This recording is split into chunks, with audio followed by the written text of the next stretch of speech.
Nigel Farage. Thank you, Mr. Speaker. We at Reform, a party that is alive and kicking, very much enjoyed your speech on Monday. You seem to be learning a very great deal from us. But can I encourage you, please, to go further as a matter of national security?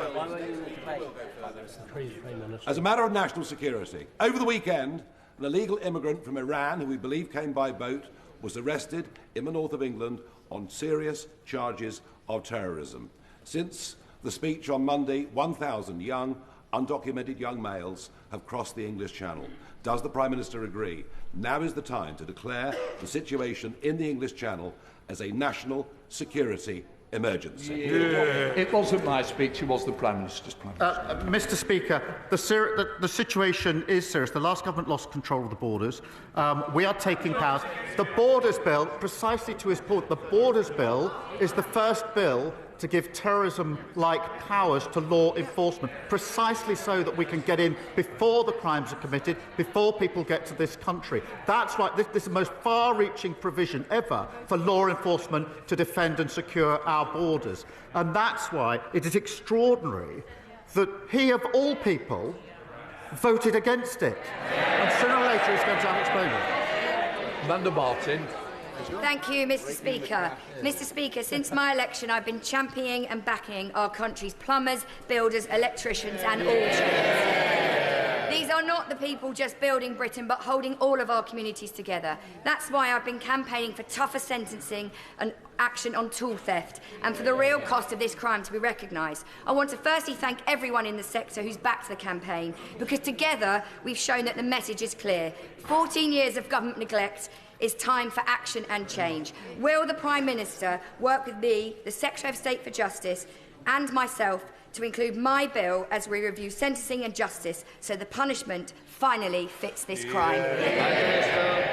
Can I commend my honourable friend? She's led the campaign to highlight the devastating impact of these crimes. Mr. Speaker, for hard-working small businesses, the theft of tools isn't just a violation. It can mean thousands of pounds of potential work lost, with a huge impact to businesses and to families.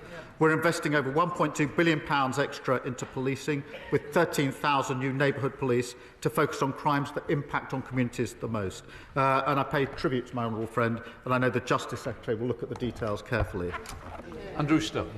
Thank you very much, Mr. Speaker. Whether you agree with the Prime Minister's net zero targets or not, I'm sure the Prime Minister will agree that you won't achieve them, or he won't achieve them, without taking people with him. The cabling corridor, substation corridor for the Morgan and Morecambe offshore wind farm is now one of the most objected to national energy infrastructure projects in the country. And what is angering myself and thousands of others is that there is a perfectly alternative cabling route further up the coastline, which would actually have local economic benefit, would be more cost-effective as a whole life cycle project and could connect to existing national grid infrastructure. But no one is listening. So will the Prime Minister now listen and pause the planning inquiry for the existing application and ask the Department to consider and cost the alternative route to avoid untold devastation to our coastline and countryside? Can I thank him for his question? As he will know, the Secretary of State is going through a quasi-judicial exercise, and therefore I'm limited in what I can say, but let me do the best I can within those constraints, because the project is going through its examination, where interested parties can put forward their views on the application and should do so. And more broadly, as we drive forward renewable projects, the planning process is designed to ensure impacts are carefully considered. Thank you. Fred Thomas. Thank you, Mr. Speaker. The United Kingdom has rightly helped arm Ukraine with modern, effective capability, and we're sending them some £4.5 billion this year. But after decades of relying on the peace dividend, our own forces are ill-equipped for modern warfare. With colleagues interested in defence technology, I'm developing a proposal for a joint UK-Ukraine production hub on British soil. This would support Ukraine while also modernising our own forces at warfighting scale and creating the jobs and know-how needed to rearm and stay secure. Will the Prime Minister use his good offices to help support this proposal? Prime Minister. Well, my honourable and gallant friend is right that our ironclad support for Ukraine should go hand in hand with firing up our own defence industries. and that means well-paid, secure jobs right across the country, including in Plymouth, and strengthening national security.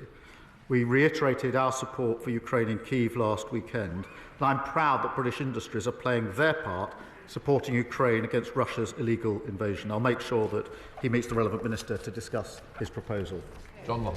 Thank you, Mr Speaker. People in the real world are disgusted by the Energy Secretary's obsessive pursuit of net zero at any cost. The Scottish Borders is under attack, with solar farms the size of towns, massive wind farms and now mega pylons scarring unspoilt landscapes.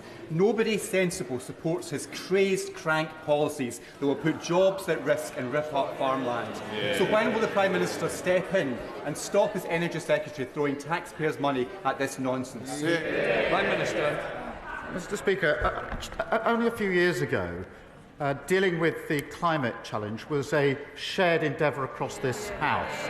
And it's yet further evidence of how far his party has fallen, that they cannot see the significance and importance of tackling one of the major challenges of our time. I think we should rise to that challenge, not be defeatist about it. And it's further evidence, as far as I can see, that the Tory project is just finished. Jake Richards. Thank you, Mr Speaker. Male suicide is a tragic epidemic in our country. Each week, almost 100 men take their own lives, and suicide is the biggest killer of men aged under 50. In my constituency, I'm working with Andy's Man Club in Maltby, the Learning Community in Dinnington and Better Today in Kiverton Park to try and raise awareness about the fantastic groups who offer support for men in the most difficult circumstances. Will the Prime Minister use this opportunity to support the campaign that we are undertaking in my constituency and also reassure those groups and my constituents that mental health services for men will be a priority for his government? Can I thank him for raising this crucial issue? And across the House, I know members will have their own personal and tragic experiences of suicide. Mr Speaker, we've launched a call for evidence on our men's health strategy, which will improve men's health in all parts of the country, including tackling devastatingly high suicide rates. We're also investing £26 million in new mental health crisis centres, funding talking therapies for 380,000 more people and recruiting 8,500 more mental health workers. Bobby Dean. Thank you, Mr Speaker. The plans to upgrade St Helier Hospital, including the delivery of a new specialist emergency care building, have been put back by 10 years. Now, I'm talking to the Trust about a way to bring all or part of those plans forward, but in the meantime, they have a very real fear that some of the buildings on the existing estate are at risk of catastrophic failure before the decade is out. So can the government reassure me that they'll work with the local trust on a plan to maintain and adapt the existing estate to ensure that St Helier Hospital can survive all the way through to the major works being complete? The honourable member's constituents have been badly let down by the previous government's empty promises, which we're never going to deliver. We put the new hospitals programme on a sustainable financial footing, increasing the NHS capital budget to record levels so we can address the backlog of critical maintenance, repairs and upgrades. And I'll make sure that he gets a meeting with the relevant minister to discuss the particular case. Melanie Neal. Thank you very much, Mr Speaker. Great Grimsby and Cleethorpes is the renewable energy capital of England, delivering homegrown, secure energy and boosting local skills. And over 12,000 people are employed in a clean energy job in Greater Lincolnshire. But these jobs are now under threat from Reform's new mayor, who has declared war on renewables, putting livelihoods at risk. What steps will the Prime Minister take to protect jobs by supporting the supply chain and delivery of renewable projects?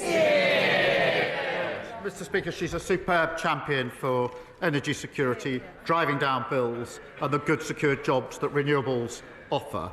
And the parties opposite are climate defeatists. Anti-jobs, anti-growth, anti-business and anti-investment. And they should go and peddle their policies to the tens of thousands of people, working people in this country, working in renewables every single day. They don't think that Britain has the skills and they would deny us incredible opportunities. We're focused on securing billions in investment, creating tens of thousands of jobs and taking us off the roller coaster of an international fossil fuels. Alison Griffith. Thank you, Mr Speaker.